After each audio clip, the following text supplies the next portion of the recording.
Nicholas of One, Murdoch Pines driving range. I can actually finally say that now. We have officially taken control of this facility. So if you need to see me for golf lessons and you happen to be here in Perth, Western Australia, drop in and say hello and book a lesson. If not, you want to just drop in and hit some range balls. We have a fantastic facility here. We've got grass tees, we've got undercover tees, we've got chipping greens, we've got putting greens. It's ranked the second best driving range in the state for practice. So make sure that you get down here. Today's lesson, we're going to be talking about what we would call the 3 common causes of a slice. And it's good to be doing videos out in sun again. You've probably seen some already anyway. But the 3 common causes in the slice, or the 3 sectors of your swing where slices actually spawn from. And if we can get an understanding of where your slice is possibly coming from, then you've got a chance of fixing it, correcting it, and hitting a much better shot. Now, I will say, hitting a slice isn't always such a bad thing, as long as you can turn that slice into a fade. But if you do have a major slice issue, it could be coming from one of these 3 areas. So let's talk about the first area first and foremost, and that's in the initial parts of the takeaway between your setup point and what I would call first parallel. And the common mistake that we see here is people who have excessive rotation of the hands as they make that backswing. And if you've got excessive rotation of the hands, when you get to this point, you'll see here that the club face opens. So that's problem number 1. Now, if you have that issue, or you can identify that issue, and like I say to all my students, get a camera. Get your mobile phone and record your swing. This is the best way to get feedback. You need to be able to see it so that you're able to fix it. So if you're a person who has this issue where the club is excessively opening in the first parts of your swing, one really simple drill that you can do once you've discovered that that's your problem is to get an alignment stick, and you're going to run it down the back of your golf club just like so that the longer part is past the tip or the top of your golf grip.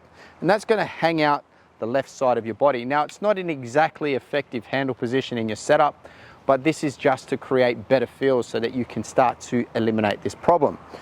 So if we were to take our setup and we were to have that rolling hand issue in the backswing, what you'll notice straight away there, alignment stick has come away from the body really early, club face gets behind us, and of course we've got an open club face.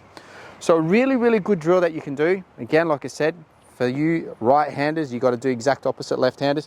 Set it up, and you'll see here that the alignment stick is running up the lead side of my body, not the trail side body.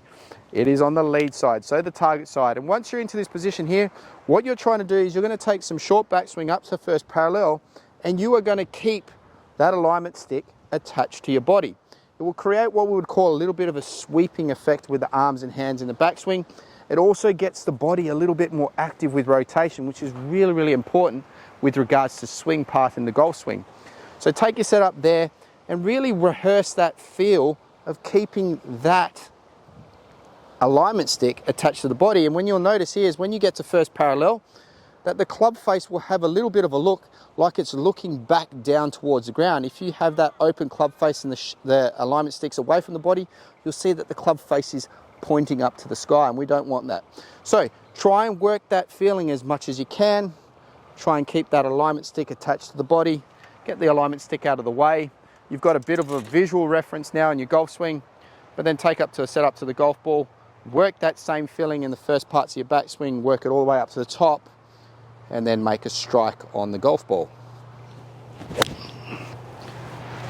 Straight away there, a nice lovely shot with a slight right to left shape.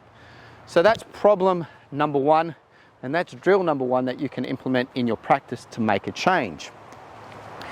Now, the second most common one is when we get to the top of the swing and we have what we would call excessive cup of the lead wrist.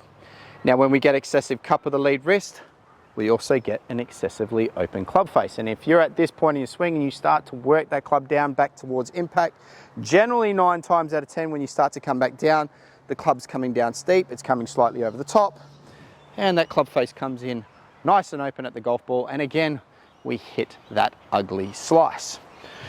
Now, this is probably the more difficult one to do. As we start to move further and further into the swing, it becomes harder and harder to change. So what's the feeling that you're chasing for at the top of your backswing? Now, I kind of use my right hand a little bit here to create the feel, and I call it accelerating the motorcycle. And what that does is it puts excessive cup into my trail wrist. Now, if I can get that feeling there when I'm going up to the top and I'm accelerating that motorbike handle, it automatically brings the lead wrist into what we would call a flat position, or if not, a little bit of a bowed position. And if we've got a little bit of a bowed position there, what you'll notice now is instead of the club face aiming past my body, the club face is more aiming up towards the sky, and that's a little bit of a closed club face. And sometimes you've got to accentuate feelings to get a change. So what I want you to do is what I would call the freezer swings. You're going to take your setup on the golf ball. You are going to swing up to the top, and then you're going to accelerate that motorbike handle with the right hand. That's going to automatically get the lead wrist into a better position. You're here at the top of the backswing, and then from here you're going to swing through and hit the golf ball. So it will look something like this. Backswing up to the top, motorbike through the golf ball. And again, straight away there, we get a little bit of a nice right to left shape.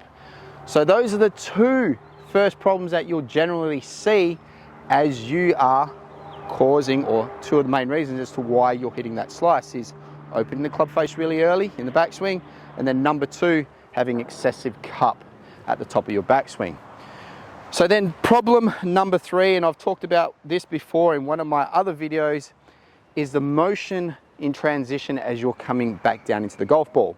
Now, generally 9 times out of 10, if you pull the lead arm down too much or too aggressively in the transition, number one, you're going to hit a lot of bad shots, but number two, what it does is it gets the shaft really straight and also causes the lead wrist again to cup. So you've worked really hard in getting a nice lead wrist in a flat position at the top of the backswing. We want to continue that sensation as we're transitioning down into impact. So there's two key moves that need to happen as you're moving down to impact, is what we would call the transfer of pressure from trail side to lead side, and at the same time ensuring that you're still accelerating that motorbike handle as you're coming down into last parallel. And one thing that I always say to my students is when you get to last parallel, you want to really feel like the knuckles of your lead hand are pointing down towards the ground or aiming down towards the ground. If the knuckles are aiming, for instance, towards my golf bag there, you'll see there straight away that my club face is excessively open.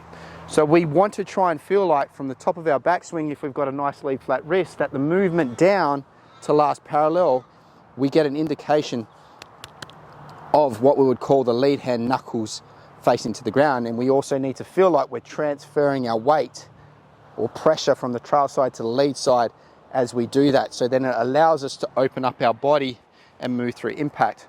So the good drill for doing this is what we would call the simple pump drill. Take your backswing up to the top,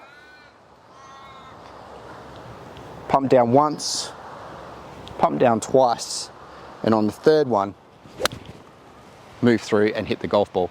Now you can see there, that was an excessive hook just because my timing was slightly out, but I did definitely get that club face a lot more closed to what I initially had when I was hitting a slice of having it excessively open. So 3 common mistakes, 3 great drills to fix it. Figure out which one you are. That's the most important thing. Get the camera and record your swing. You need to know what part of your swing you're fixing first before you go fix it. Don't go and do all 3 because you might not have all 3 issues. You may only have 2. You may only have one of these issues that is causing you to slice the ball. So figure out which one you are first. Make some changes, get to the range, get here to Murdoch Pines, come see me for a lesson, and we'll help you with this problem. All right guys, like, subscribe, share, give it a thumbs up, most importantly. And if you're in WA, get out here to Murdoch Pines and I'll give you a little bit of help with your golf swing.